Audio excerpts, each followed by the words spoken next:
Hello and good evening. Welcome to our live stream of today's NUS referendum debate, coming to you from our own Students' Union building. We're joined today by a lovely studio audience and a set of panelists for both the Remain and Leave campaigns. First of all, on our Leave, one of our Leave panelists is Will Fry, leader of the campaign to leave at NUS Lincoln, who recently disaffiliated from the NUS. Also joining him is Gabriel Gatu, who is a student in charge of the Leave campaign here at Loughborough. Now for our Remain campaign, we've got Paige Fontana, who's a student representative for the Leave campaign. She's also currently a member of the Ethnic Minority and LGBT Welfare Committees. Joining her will be Richard Brooks, the VP of Union Development and Deputy President of the NUS. His job is to go up and down the country to help the development of student unions all over the country. Chairing today's debate will be Max Crawford, our VP Union Affairs. Remember, if you couldn't make it down, please do stay in touch with us using the hashtag LSUNUS. Without further ado, shall we go to our first question? Yes, we got Oliver Lurs in the audience. Hi, I'm debate tonight. My question is, over the 10% discount that was mentioned, what has the NUS done to specifically benefit local students? I think this is a good place to start. Lots of students know that the NUS card is what they use it for. The NUS themselves say that NUS champions students to shape the future of education and create a better world. We promote, defend, and extend student rights. We are students. We are 7 million student voices. Paige, I'll come to you first. How do you think this summarises what the NUS is? I completely agree with that statement. It's so much more than a discount. A lot of people who don't know much about the NUS might just know about the discount. However, it is, as that statement mentioned, it is about representation of all students, not the majority. It's also about protecting those students' rights and allowing people to feel liberated and also bring about change within university campuses. And Gabriel, obviously you're the key person on the Leave campaign. Do you think this is what the NUS does? Do you think it does it well? Absolutely not. I think there's a clear misunderstanding. People assume that the NUS provide the 10% discount, but in fact, it's actually uni days. So for the people out there, if we do leave the students out there, if we do leave the NUS, when we do leave the NUS, it won't affect our free cheeseburgers, so don't worry about that. So you're saying about the uni days, the NUS extra card obviously gives you 10% on variety thing and more on other stuff. We'll come back to the NUS extra card later, I'm sure that'll pop up. Talking about representation, do you think the groups that Paige talked about, are they represented well? No, definitely not. For example, Loughborough, as you may all well know, has got a very strong welfare and diversity scheme, so I feel without the NUS we're strong enough to represent the minorities. Paige, how would you come back to that? Well, basically I'd like to say that a lot of the welfare section at our university has been inspired by the support of NUS. So without NUS we wouldn't have the Ethnic Minorities Network because of the Black Students campaign. The support that achieved through the NUS helped to create the Ethnic Minorities Network here at Loughborough, which didn't prior exist. It also supports a lot for the LGBT community, and we get a lot of the resources from there and training for the liberation officers. So I do think that the NUS do represent us, and yes, Loughborough has welfare and diversity, but without NUS I wonder how far welfare and diversity would have come without it, to be honest. Richard, yes, would you like to elaborate more on the... Yeah, so I think the thing I'd say is that NUS does three main things really. One is champion and defend student rights, and we've done that for 94 years and we've done that incredibly well. So the reason why 1625 rail card exists is because of NUS. The reason why the voting age was lowered in the 1970s from 21 to 18 was because of NUS. The reason why students don't pay council tax is because of NUS. So we do that and we've done that really, really well. The second thing we do is support and defend and develop students' unions. So what we do there is we offer training, we offer support, we offer advice, we offer legal advice to students' unions, and have done that for Loughborough Students' Union as well as every single other students' union in the country. And the third thing we do is we co-create wealth for students' unions and save students money. So NUS very much is more than just a discount card. I think it's a very bloody good discount card. We have 180 different partners on the NUS extra card. The money goes back into students' unions. It saves students hundreds of thousands of pounds every single year. Our COLT deal alone saves students over £2 million in the last 18 months. That's a unique deal. You can't get that through uni days. But also through the purchasing consortium, we save students' unions money, we keep drink prices low, and we block buy products through students' unions to save students money and to save students' unions money. So I think we do quite a lot. Thank you, Richard. Will, I want to come over to you Thank you as for the someone who's subject. recently led a successful campaign to leave the NUS. What do you make to Richard's claims? Yes, so like the question said about the 10% discount, students seeing it as 10%. Is it really more than a 10% discount? I mean, I can't think of anything really on a major scale that the NUS has done in years that's benefited all its members. It's interesting that you said... He's just given you a few. I'll get a count of those as well. But it's interesting you said about how the NUS claims to give students 7 million students voices, when only 1,000 of those actually get a voice when electing their officers, and the conference itself actually voted down a motion to give all the members of their union a vote in electing those officers. But like we said, we'll come back to that later. In terms of representation on a welfare level, rather than being inclusive, it was at LGBT conference this year, I believe, it might have been last year, that LGBT societies were told that they no longer needed a gay men's rep because gay white men no longer faced oppression. And I think Richard recently related a quote to George Orwell where he said that some have more speaking rights than others. But how can the NUS as a representative body decide who faces more or less oppression?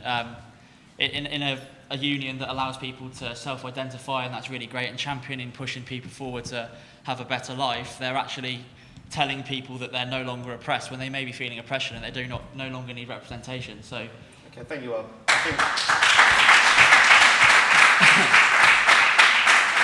I think it's interesting there. Richard obviously talked about some of the main NUS achievements, if you like, on a national level. Keeping it back to maybe related to Loughborough, I wonder if anyone in the audience has got anything, how they feel about the NUS represents Loughborough students, which I think is a key thing that a lot of students want to do. Yes? You said in the first statement that you don't think that Welfare University would be what it was without the NUS. But we have campaigns such as Play with Pride, Better Decisions, the Drugs Act, which was this year, none of which were influenced by the NUS and are actually trying to be adopted by the NUS now because of what we've done. So I think it's a bit of an invalid statement. And you said about the Ethnic Minorities Network, how that was formed through the NUS. I can't personally speak about that, but the LGBT network, was formed a few years ago from a group of students, and then they joined the NUS. So I don't know if it works the same with EMN, but...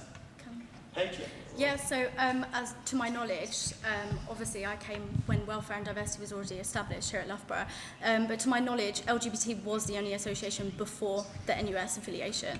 So the rest of the liberation groups have actually been influenced by the NUS, and we've sent liberation officers to the training who have come back and provided that valuable support that we don't get from Loughborough University.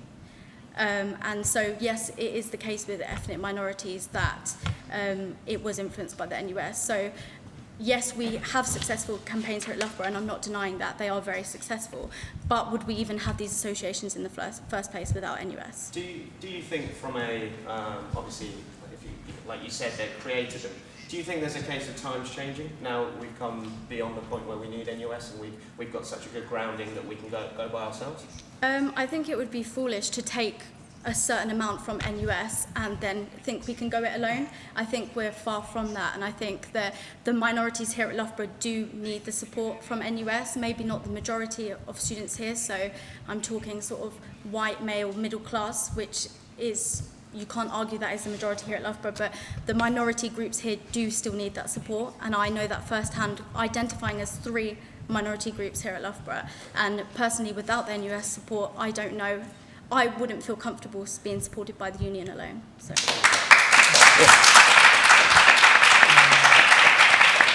I'd like to speak on the point you made, saying about NUS as Loughborough's developed now no longer needs a NUS. As many of you may know, Loughborough got voted 4th today by The Guardian, which is, props to the union, the exec, and of course the students.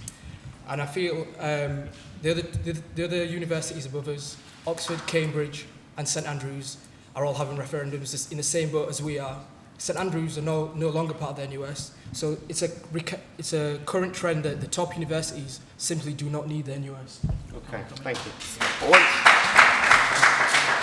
Now, obviously, there's two arguments there of the success of the universities and making sure that students are represented. I want to take another question from the floor about that. I'd like to take one from AJ, if that's okay. We'll wait for the... thanks, Charlie.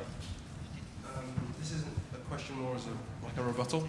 I feel like it's not been fully explained how much the NUS and Black Students Campaign specifically were instrumental in forming Ethnic Minorities Network. I was one of the people that helped, found that. And without the support of the Black Students Campaign, we wouldn't have an Ethnic Minorities Network. I mean, I'm happy that right now that a lot of people think it's something that's been around forever, it's part of the furniture, but that wasn't always the case initially. Initially, when we started, it was a case of going to the Welfare and Diversity Executive Officer at that time, but they were unsure where to go because, quite frankly, they weren't ethnic minorities, so they had no, reference of how to proceed. It was only going through the Black Students Union, Black Students Campaign, they were able to give us resources and information and how to a network and how to advertise and market our events. And that was only when we were able to successfully launch, and they were there at the launch. We kind of assume that we've gone so far and we can go rest ourselves, but we really can't. It was only through the support from the NUS specifically that we were able to have and grow our liberation groups and be the success that we are now. Thanks very much. Well, I'd like to go on now talking about, again, it was due to the NUS that there is representation. How would you respond to it? There's no questioning there is a lot of good work the NUS have done over the years on liberation and empowering people and kind of getting over that oppression that people face on a daily basis, something that obviously I can't speak on at all, and that I would never try and question anyone's sort of needs or anything on those lines. But I think the groundwork the NUS has done has been so good and we're talking about times developing, that maybe we're at a stage now where the work that's been done identifying issues in a student community are now relative and are out in the open community, and that the support networks are there, and that we've got more and more charities that have been set up that can provide financial support, can provide various various networks of people in a wider community, and also as well that they can actually provide professionals and professional training and volunteering opportunities for these people and provide a link with the wider community. So just to name a few of those you're talking about, liberation groups, we've got things like Trade, Stonewall, in the case of LBGT, in public policy exchange, symposiums, in the case of women and ethnic minority students. Richard, in terms of keeping it directly to Loughborough students, can you tell us about NUS plans to make sure that the things they're doing is representative of Loughborough students here and moving forward that those organisations maybe can't offer? Well, I think that the first thing to say about all of those organisations, that NUS works with all of them, because of course we do, because we play nationally. So when we talk about of course you get the advice and the support and the guidance and the collaboration with other different student groups up and down the country, and you will get all of that as a part of NUS. But what you do miss out on when you're not a part of the national students is that national voice, and some of these issues can only be tackled nationally. So if you look at the work we've done in terms of working with the Department for Business Innovation and Skills on sexual harassment on campus, look at what we've done on Prevent and tackling the Prevent agenda in government, all of those things are government policy, all of those things are national issues. They're not just affecting Loughborough students, although they are of course affecting them directly as well, but students up and down the country. So one of the reasons why we always argue to remain a part of NUS, even if you don't necessarily agree with its direction or if it has flaws in your eyes or my eyes, frankly, is actually because you will always lose that national voice, and that for Loughborough students, the best thing for them is to be a part of a national movement, be in the room with government, be in the room with sector bodies to make those changes, because that's the only way you can. And if we were to leave, if students voted to leave, would the NUS no longer offer those services to Loughborough Students' Union? No, of course not. You've got to pay for what you have, right? But that would not be to say that we would never, if Loughborough students, if they did leave, wanted to come back, of course we'd welcome them back with open arms. But the amount of advice and support and collaboration of other groups, the ability to be in the room with government, campaigning nationally, you lose those things when you leave NUS. And so for all those students who voted to remain but were maybe outspoken, are they completely shut off from NUS as well? Well, I mean, the students here in Loughborough ultimately decide whether or not Loughborough Students' Union remains or leaves. And if Loughborough Students' Union as a majority and a core vote decide to leave the National Youth Students, then you've left the National Youth Students, and we have to respect that, and we absolutely do. Okay. Yeah, I will come back on that if you would. Just to kind of talk about national voice and things, like it's great that there is a platform for national voice, but is it being used in a relevant way? I mean, as far as I've been made aware of a motion that was submitted on the agenda for Black Students Conference, I don't know when it was or when it is, but I think motion 304, Black Students Conference resolves for a call for the abolition of prisons and to campaign using a variety of tactics, including direct action. And I don't know whether that's something that is relevant to the students at Loughborough. It certainly wasn't in the terms of Lincoln. And the fact that the Loughborough students' affiliation fee is going towards motions like that being discussed. Okay, Richard, yeah, come straight back on it. I'm not a black student for reference Black Students Campaigns conference happening next week. The thing, and this is where I always struggle, right? So every single policy that can be submitted at a National Youth Students event can be submitted by every single student in the United Kingdom. So I struggle with the argument that NUS isn't democratic, but also when it does democracy, I don't like the way it does. Now, I don't know that motion. I'm not going to Black Students Conference. What those students who are going to that conference will do is democratically decide whether or not they want that to be the position of the autonomous Black Students campaign, and whether or not I agree with that's actually, to be honest, a bit to the side, because like I said, I'm not going to be there, I'm not a black student, but every single student in the UK gets to submit policy, and in the same way that if you wanted to at a national conference next year, you could submit policy to make something different, and that's your right. We are democratic and pluralistic. There will always be controversial views in that, but that's what we do. It's an interesting thing as well, talking about the democracy and how many students from Loughborough, I suppose, engage with those policies. It's their right to do so, but seeing how many students vote in the NUS referendum, it wasn't very many last time. And whether that's a Loughborough thing or an NUS thing remains to be seen. I'd like to take another question from the audience, then maybe we'll move to Twitter. Dane, if we'd like to give Dane a mic just at the front here, thank you. Dane. So a question here, kind of relating specific, one thing's been overlooked so far is the specificity of Loughborough students here, and quite like an answer about specifically Loughborough students. We're quite unique in terms of some of the facilities, services, opportunities, everything that Loughborough Students' Union offers is amongst the best in the country. What does NUS provide Loughborough students specifically? Yeah. Paige, I'd like to come to you on that. Sorry, that we can't already provide ourselves. Okay, so again, I'm going to touch on the support network that NUS offers, that things like welfare wouldn't exist. I'm going to keep coming back to welfare because I think that's... Sorry, that we can't already provide ourselves, that it's kind of, that was now established. I understand the point you're making, but it's yes, so the support behind that. So the same way that it wasn't established until we had backing from NUS, and we didn't have, yes, we can launch campaigns by ourselves, sure, but the support behind that. So not every student here feels represented at Loughborough, regardless of whether or not we have welfare and diversity. And the NUS can provide the liberation officers with the training necessary to address these issues that the students face. So yes, Loughborough has brilliant facilities and it's an amazing university, but where is the support for the minority groups? It's from the NUS. Fundamentally, that's where it comes from, that's where it stems from. Can I ask you about the training itself that you receive at NUS? There's been reports from some students who said it wasn't very useful, especially in applying it directly to Loughborough. Yep. How do you respond to that? I don't see how providing support for LGBT students is not relevant or not very good, because if you can go to these conferences and learn about how to tackle homophobia, transphobia, I don't see why that's not very good training. It's better than no training, certainly. And are you not happy with the training that Loughborough Students' Union currently provides? Well, I'm not aware of specific training towards these things. I've never received it myself, being a member of Welfare and Diversity for 3 years, and I've never received it, so... Okay, I want to take the second question just because it looks like there's a couple of people straight back on that. Charlie, if you just... I did go to the NUS LGBT conference. Yep. And they had these things called caucuses there, which were basically where a group of minority students within the LGBT area would go and discuss issues that they face.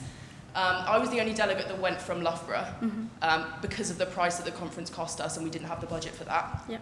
I wanted to attend the transgender caucus, to try and understand the kind of issues that trans students would face in Loughborough. I was told I couldn't attend because I wasn't trans, so that's not really giving good education into the kind of issues that trans students would get. I went to the lesbian caucus and we spent half an hour defining what a lesbian was, so as to which type of what the definition of lesbian was, of who would be invited back to the caucus next year. So in terms of training, what I received from that weekend that I was there was very, very minimal. I came away with no resources that could be physically used in Loughborough. We just went over motions and stuff which are not relevant to Loughborough students and came away exactly the same as I arrived there. And the LGBT officer who went this year came back, and as a direct quote from her, she said it was good for the socials, but I didn't really get much from it. Okay, thank you.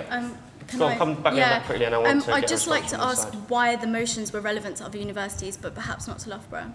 It was just too widespread to be relevant to Loughborough students. For example, with the gay male rep on committees, that's an absolutely ridiculous to say that they're now a represented part of society, so they don't need representation anymore within LGBT. Okay, yeah, I completely understand how that Go on, Karen. Yeah. So I completely understand how that can come across quite bad. I think it's in terms, it probably has been taken out of context, that quote. I wasn't there, so I don't know. In terms of like the training, I've known other people who have gone to LGBT conferences and taken away quite a lot, actually. Who was that? I just Another want to move this member on. of the Can we take a question over here? Sorry, rather than having a dialogue between you two, it's great, but we'll just move it on. Hi, sorry, I'm the current LGBT plus officer, and I attended the NUS conference this year. And loads of motions were mentioned regarding transgender students, and one of which was to implement transgender healthcare campaigns on every single campus, which is what I plan to implement next year. And I really want to focus on the gender identity, so maybe that wasn't there last year, but this year it was. That support is there. The materials and resources are there. I've made connections from other students' unions that I can work with next year, and I can implement these changes, and that is from the NUS. They provide support for every LGBT plus student, every BME, every women's, every black student here at Loughborough. So, Thank you very much. Yes, I'd like to bring Gabriel. Obviously, we're talking about, I don't really want to get into whether the training's good or whether the training's bad. I think we're going to go back and forth and never agree on that. Gabriel, in response to what you heard, could you maybe give an opinion on? Of course, I agree that it's important to have the minority groups' voices heard. The student experience has been running for 10 years. Loughborough has won the award 5 years in a row. This means the student voice has been heard by everyone. All the different minorities are getting their opinions heard. Therefore, the NUS doesn't help us if students are able to talk to the people, execs, on a personal level and get their issues across. Therefore, the NUS, we don't need the NUS to do that. People capable of doing that without the NUS. I want to move on slightly. We talked a lot about ethnic minority groups and how well they represent them. I want to talk about other representation of the NUS as a whole, whether the NUS represents Loughborough students, because that's ultimately what they'll vote on. I want to talk about a wider representation on all Loughborough students. Will, do you have any opinion on that, on how they affect the students in general? Yeah, I mean, I think in terms of the way the NUS is representing and portraying students, and is seen by like the wider community. In Lincoln, we kind of did a bit of a sort of search through Facebook posts and local media where there's things that have been posted about students, and it's like the comments from kind of the wider community and how they view us. And a lot of the comments were kind of like, oh, all they are is activists, or they're kind of their irrational thinking. They just want to go and kind of knock down the door of number 10 all the time, and it's not the case. It's almost that the NUS is kind of leading students down a path that maybe the majority don't agree with, whether it's for the right or wrong reasons. I know a lot of other universities that have a referendum have kind of spoken to their students about whether they even kind of know what does NUS stand for, and I know Newcastle's video, a lot of students didn't even know what the NUS was.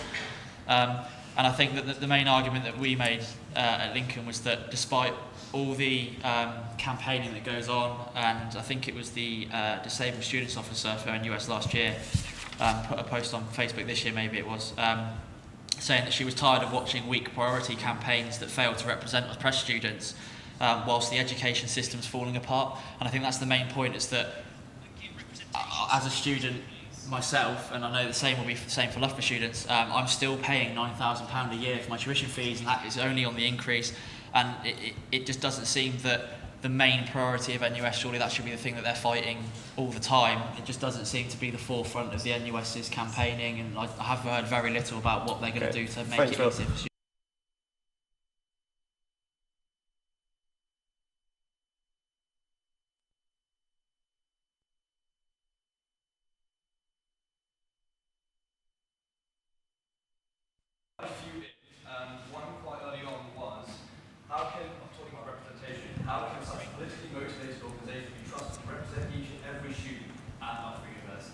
Okay, good. Which I want to come to you. This is a good question in terms of moving on to, again, the wider representation. What's your response to that? And I think the way that NUS tries to do that, and I think does pretty well at doing, is by listening. And it's by listening to Loughborough's, the student representative voice of Loughborough students. And it's by prioritising the thing that Loughborough students care about. And actually, if you look at the different things that students up and down the country are saying that are concerned, whether or not that's 9k tuition fees or anything else, actually it's student cost of living. Our priority campaign this year was cut the cost. It was about trying to stop the maintenance grants cuts that went through, and we did a really good job in terms of forcing the government to publish an equality impact assessment, making them have 3 debates, a broken electoral pact with the DUP. You don't win all of these things, and I'm sad about it, but there was a majority government who wanted it to happen, and we forced them to. It's about FE area reviews. My work this year has been on the impact of student opportunities. So it's been about showing the benefit, both to individual students as well as wider society, of getting involved in sports teams, societies, volunteering. So the way in which we do that is by listening to your elected representatives, by training and supporting, and hopefully trying to do that the best way we can. Do we do it perfectly all the time? Of course not, but we're getting better, and we will continue to try to do so. Thank you, Richard. I'd like to come to you on that.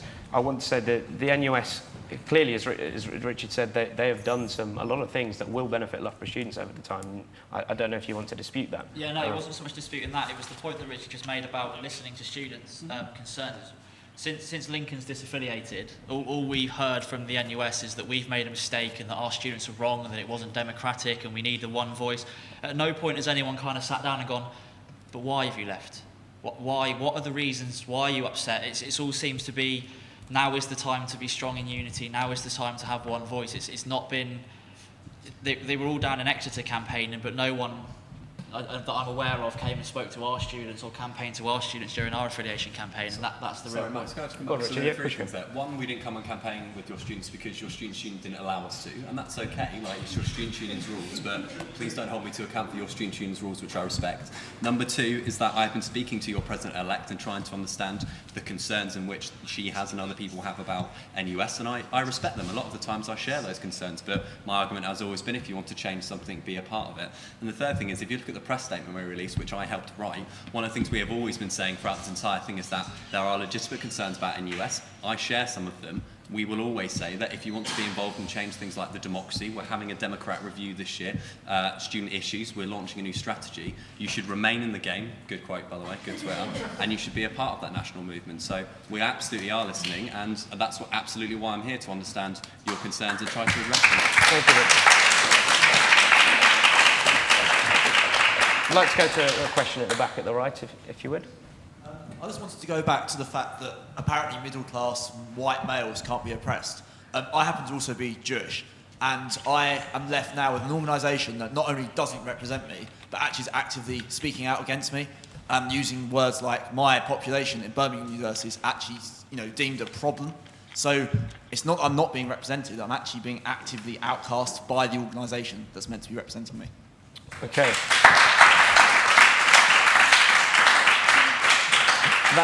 That's something that I'm sure will come up later in the debate today, so we'll pop back to that if you can.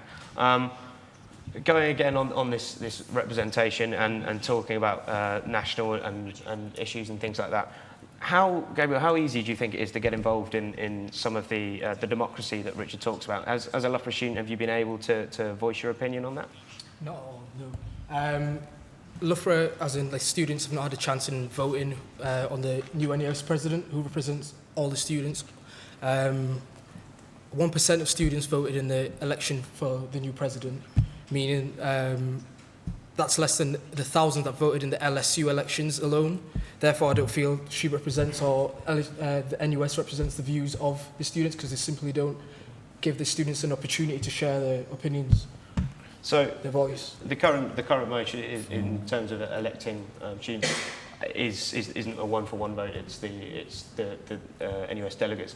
Do you want to maybe give a little overview about how you can become a delegate and how the conference works, just for students in terms of who want to? So every single student across the United Kingdom in the 600 student unions who are affiliated to NUS can run to be an NUS delegate. Every single student across the UK of the 600 affiliated student unions can vote who their NUS delegate is, at which point those elected delegates, and I know some of them in the room right now, get to vote on policy, can get to vote on the direction of the the national movement. It is a representative democracy. So that's kind of how that works. I think the thing I would say is that when I was first elected as Vice President Union Development of NUS, which was last year, one of the things I said was, and things I've been mandated to do, is to review the democracy of NUS, because whilst it is a representative democracy, there are a number of people who have raised legitimate concerns about how it works. Now, this year is the year in which we are doing that democratic review, and at National Conference 2017, so next year, we are going to bring a new democratic model to NUS, having consulted widely over this upcoming year. So my Who are argument you has going to be consulting, just out of interest? everything from, you know, academics and wider sector people in terms of, because the democracy of NUS is difficult, right? There are 7 legal entities, 600 member students' unions, 7 million students. So lots of people about theory will be consulting and have been consulting students' unions and their students.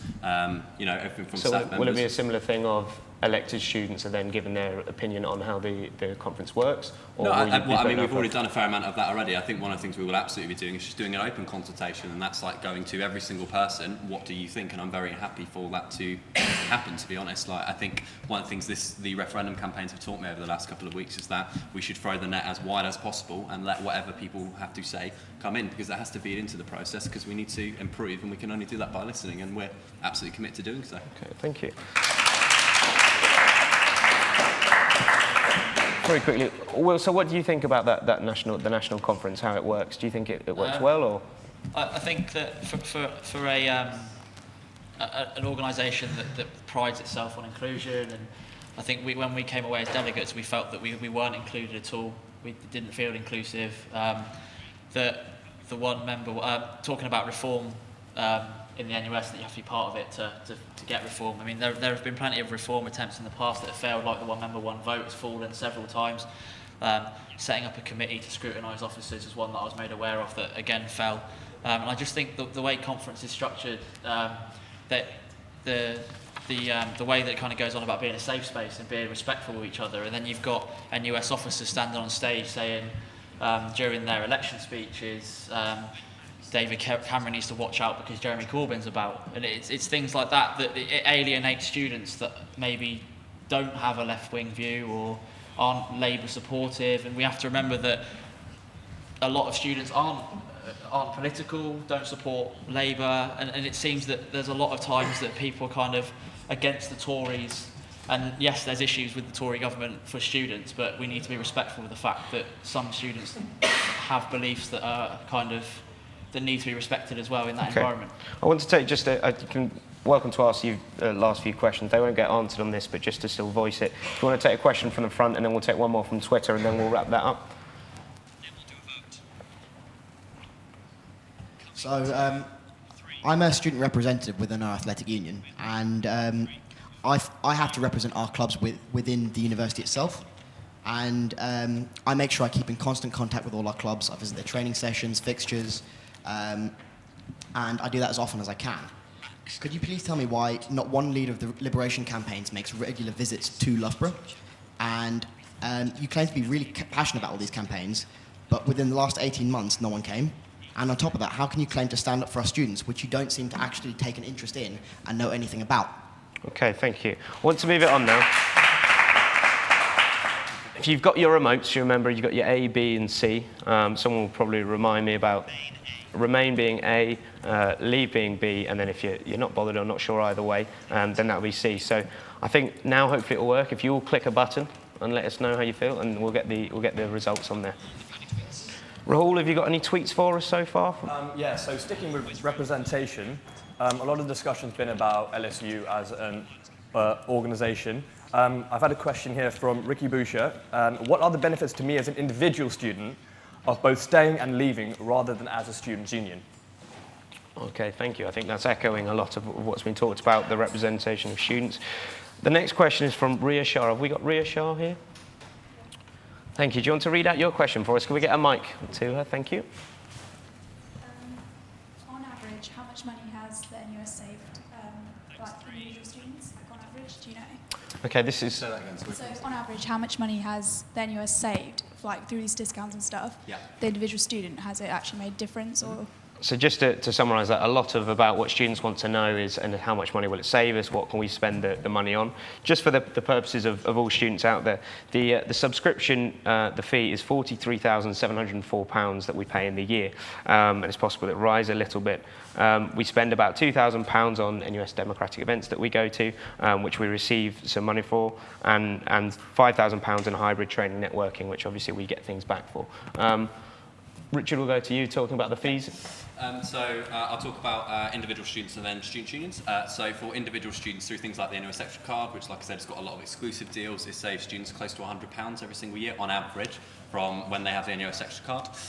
We save students money, like I said, through things like co-op. The figure I said before, over £2 million saved through co-op for students over the last 18 months. So we do stuff like that as well. And through student unions for individual students, for Loughborough Students' Union, we save hundreds of thousands of pounds for Loughborough Students' Unions through things like the purchasing consortium, as I mentioned before, block buying things, through sales on the NUS Extra Card. So £3 million every single year goes back into student unions with the NUS Extra Card, which doesn't happen through uni days. And through like purchasing consortium is where you have things like cheaper drinks and food and products and services. So we save individual students. It's hard to put like a big round number on how much you would save students in general, but I think it's fair to say it is a significant amount of money. Okay, so Gabriel, off the basis of it, I'll come to you. That sounds like a lot of saving that students are making, being beneficial, going back into the student experience. Do you agree with that? No.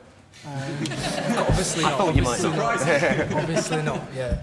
I don't think there's been arguments within welfare themselves about the costs. These costs are just simply not justified. We're not getting enough of a return from them. Loughborough as a union, as a university, is strong enough. This money can be spent elsewhere for better reasoning. So I disagree with that. Yeah. Okay, I'll go to the audience. We've got one at the back. Have we got a microphone? Well done. So a couple of things. Firstly, just to reiterate, that's 49,000. Was that max? 49,000 pounds. 43,704 was the annual subscription and then on top of that we pay some fees for events and things like that. About 2,000 and 5,000, right? So yeah, okay, roughly 50,000 pounds currently being spent on the NUS. Interesting what you said about the NUS group, Richard. Particularly having sat on the board of trustees myself this year, looking through the financial accounts. Obviously, we're one of the unions that particularly props up the NUS in terms of our commercial outlay. We're by far and away the highest purchaser in terms of alcohol provision. Actually, what's been... You buy a lot of alcohol, yeah. Absolutely. And what's been suggested is we could potentially do it much cheaper for our students going alone. I know Lincoln in particular, from what Will was telling me earlier, they think the top 10 most purchased alcohol products from their students' union, they could find cheaper buying themselves. Obviously, we could also set up our own buying groups outside of NUS. We still actually would have the opportunity to buy through the purchasing group of NUS, because you don't have to be a member of NUS to do that, as I understand. So we would have the option. Our belief is that we could make considerably more money. That either means that cheaper for our students. So the question on what benefit does it directly have for our students? Well, we would be able to offer cheaper drinks every single night that they go out, which obviously saves the money. Or we reinvest that into student experiences. So actually, for benefiting Loughborough students, being outside of NUS, being able to purchase our own alcohol would have significant impact on the financial contribution we can make to our students.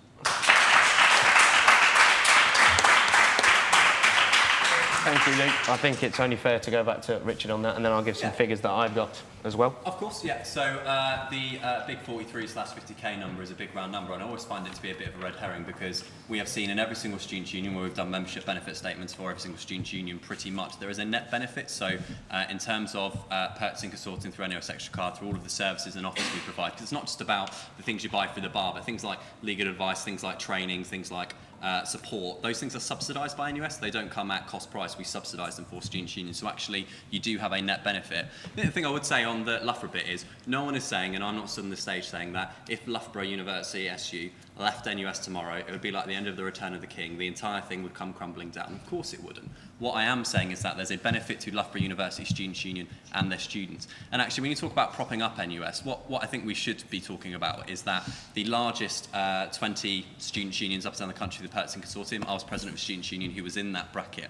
Actually, one of the things they do isn't just make prices on their campus cheaper for them, but make prices on campuses across the UK cheaper for other people as well. And one of the things I would ask Loughborough University students to think about is not just the net benefit for them as individuals, but for students up and down the country. And I know that's a big, like, broad collectivist point about, oh, you know, being for the benefit of other students as well, but I do think it's an important one.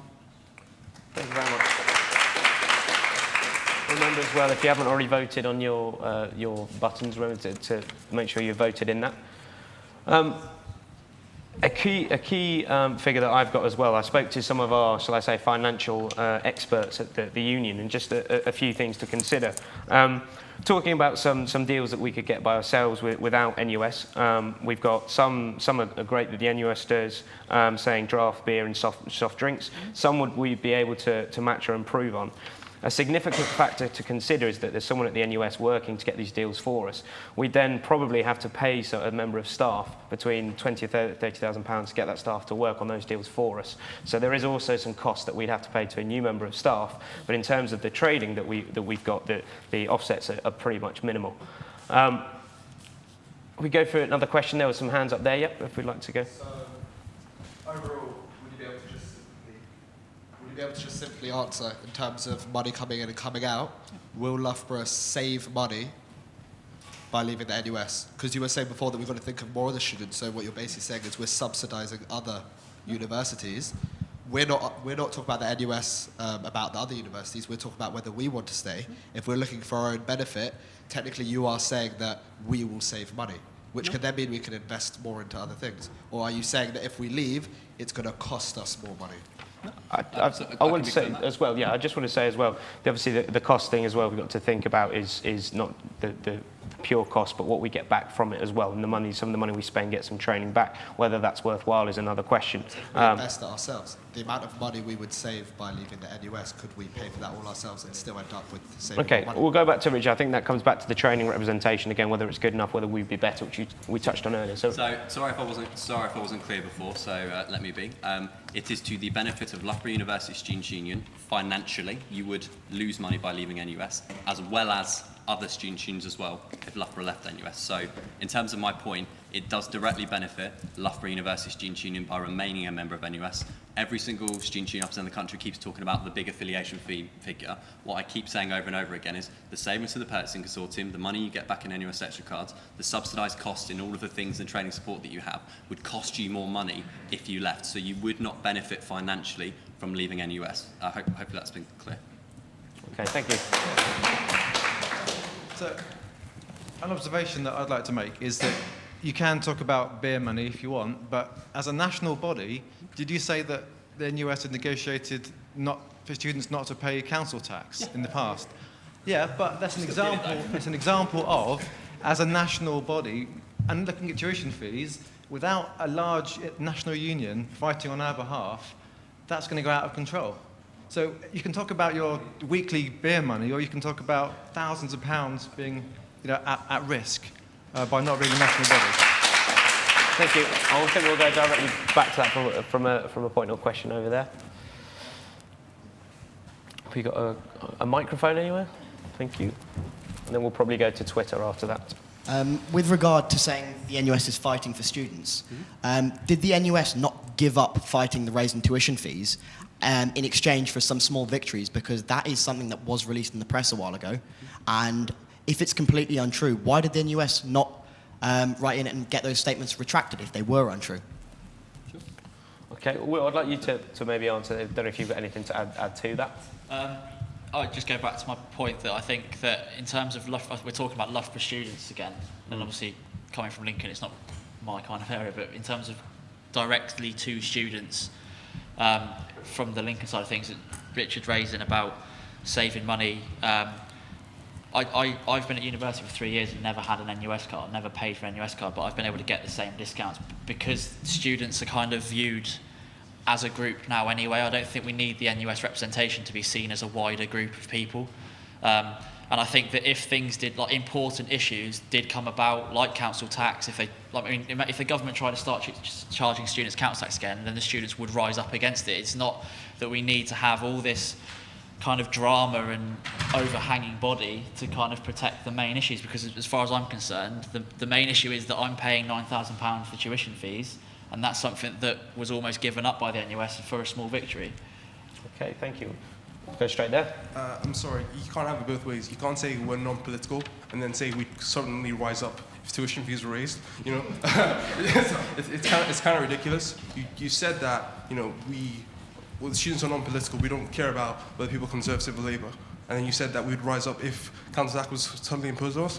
We wouldn't, because you've said we're non-political. We need to stay in the NUS because we need to be political. We need to challenge the fact. No. We need to challenge the fact that the agreement we made to pay £9,000 is being overturned because because someone in government feels that we should pay more.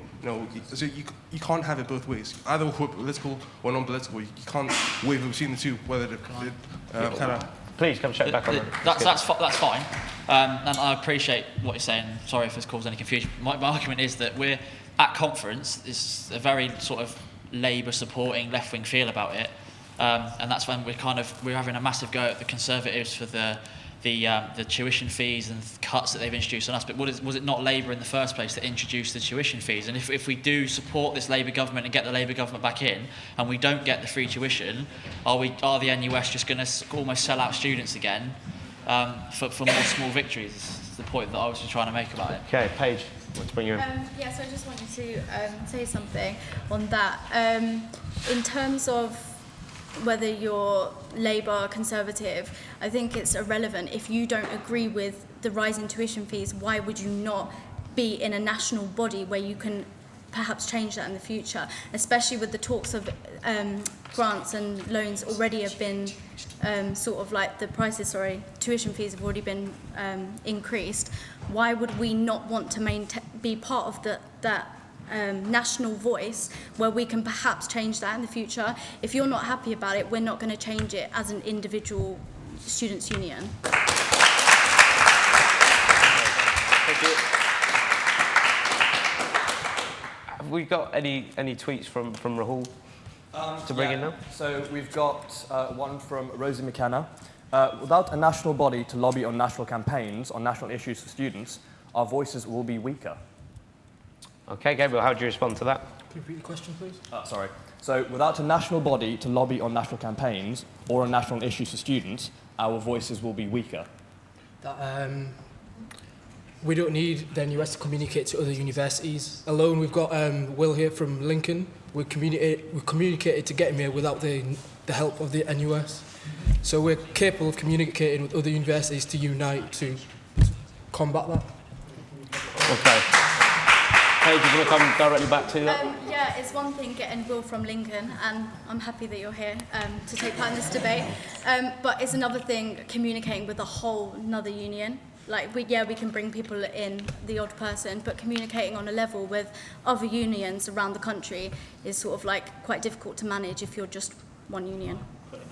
Okay, thank you. I just want to find out if we've got room for one more question. Have we got time for one more quick question, if you tell me, Mike? Okay, if we want to go to the third question very quickly, and we'll get a response from each panel member. John, if you want to give your question. Okay, yeah, sure. I mean, is it sensible to disaffiliate? Is it sensible to disaffiliate and have this discussion on the basis of who the next NUS president is going to be? Okay, thank you. And I just want a line on each of that from you guys. Will, do you want to respond? The disaffiliation campaign in Lincoln was completely it wasn't to do with the new president, and actually I think it's wrong the way that she's been attacked in the media. Yes, she made some comments, rightly or wrongly, and those comments have been used, and people feel certain ways about them, but to attack someone personally is not right. The campaign that we had was that we're not happy with the representation that we're getting from NUS, and we just felt that voting yes, whether or not we rejoin again in the future in Lincoln's a different story, but voting yes now is essentially, in our eyes, telling NUS we're happy with how we're being represented, and if you're not happy, you need to vote no, and then kind of work from there, in our opinion. Thank you. We'll move on. From the other side, Paige, you got anything you want to respond to that? Sorry, I completely forgot the question. Go ahead. Is it okay to bring this up just because you're not happy with the Okay, so in terms of the president, I think that firstly, when she comes into office, she'll only be in for 1 year. So if we sort of come out of that, we're leaving the NUS. It seems because a new president has been elected. Because before that, we did have sort of a vote during executive elections, and the majority of students did want to stay in. So in light of the election of the new president, it seems that this has all kind of come about, and fair enough, students have their concerns, but why would we leave a national body where we can be represented, we can have a national voice, we can communicate with other unions over one person who, yeah. Okay, thank you. We'll go there and there very quickly just about this recent election. That's fine. So Will's got to leave. He's got to get a taxi. That's fine. Thank you very much. If you go in the corner, someone will grab you. Thanks, man. Okay. Gabriel, very quickly on the recent election of the new president, and then we'll go to closing statements. Do you think it's should you be kicking up a fuss just because you're not happy with who the new president is? It's not relevant Is that a about the valuable new argument? president. This is the second time in this debate the presidency has come up. We've been arguing about other issues, which even Rich said in a SPAN conference, and you mentioned on what the NUS is already a broken system. What her comments only ignited issues which have already been there for a long time. Our members have been coming back from conferences consistently, not knowing why they went there. They've not gained anything from it. What her comments just brought more attention to the fact, and just, it's not the main reason why we're leaving. It's the second time it's been mentioned today. It's got no relevance. Okay, well, following on, if you want to give your closing statement, then we'll get Paige to do hers as well, representing both sides. And remember to vote on the little remote so we see the change. So over to you, Gabriel. Right. Loughborough University. Have you got a question? No, we'll go. So unfortunately we've run out of time. We're just going straight to the closing statements. This is something you didn't want to address it just then, and your representative. So we'll go to the closing statement from Gabriel, please. Right. Bear with me. Closing statement, Gabriel, do you want to? Yep. Ladies and gentlemen, today we are presented our case for leaving the NUS, an organisation that fails to represent our students and instead drives their political agenda.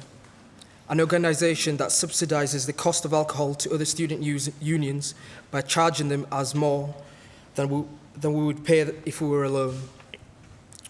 Affiliation costs are too much. On this historic day, as Loughborough was voted ranked 4th in the country of best university in the UK, with a leading student union recognised as a leading provider of student experience in the country, let's make sure that we secure tomorrow and continue to hold our future in our own hands. Thank you.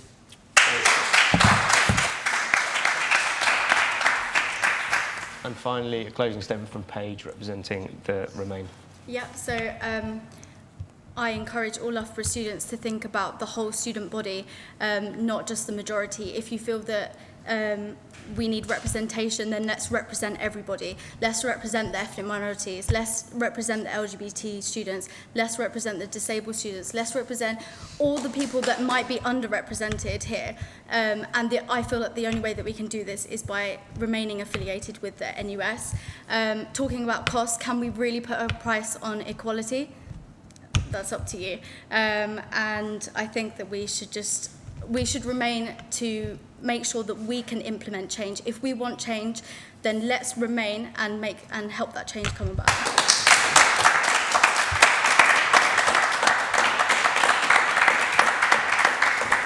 Thank you very much. Sorry to those of you who didn't get to say what you wanted to say. Obviously, we had a very tight time. There's lots to talk about, and I'm sure the debate will continue over the next few days. Rahul, do you want to summarise for us? Yes. And as Max said, unfortunately, that's all we have time for. Thank you very much to our panellists. Thank you very much to Max, our chair. And thank you to the studio audience. Thank you for getting involved and providing a lot of discussion. Not forgetting you at home, thank you for keeping in touch with your questions using the hashtag. It's been a great debate. I think a lot has been said, a lot to consider. Please stay involved over the next couple of days and make sure you remember to vote. Thank you very much.